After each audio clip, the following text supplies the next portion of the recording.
অসংখ্য বাংলাদেশি ভাইয়েরা আছেন যারা নিজে একা বড়লোক হওয়ার জন্যে লক্ষ লক্ষ প্রবাসী ভাইদের সঙ্গে প্রতারণা করছেন। অসংখ্য প্রবাসী ভাই আছেন যারা বিভিন্ন সাপ্লাইয়ের মাধ্যমে কাজ করে মাসের পর মাস বেতন পাচ্ছেন না, খাবার পাচ্ছেন না, থাকার জায়গা পাচ্ছেন না।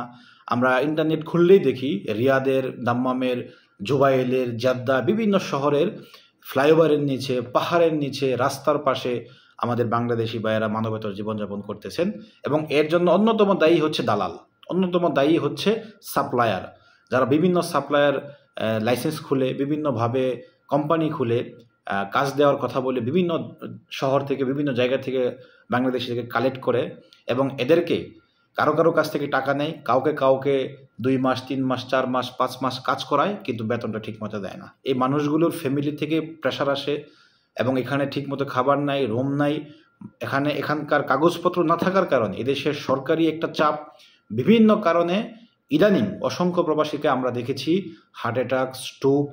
এবং আত্মহত্যার মতো খুবই ভয়ানক পরিস্থিতির শিকার হতে। তাই আমি আমার প্রবাসী যে সমস্ত ভাইয়েরা এই সমস্ত ব্যবসায় জড়িত তাদেরকে আমরা একদম অনুরোধ করব, দয়া করে আপনি একা বড়লোক হওয়ার জন্যে আপনি হাজারো প্রবাসীর সঙ্গে প্রতারণা করবেন না, এটি অন্যায়। আপনার একা বড়লোক হওয়ার ধান্দায় অসংখ্য পরিবার, অসংখ্য প্রবাসী তারা মৃত্যুর দিকে ঠেলে যাচ্ছে, এটি মোটেও কাম্য নয়।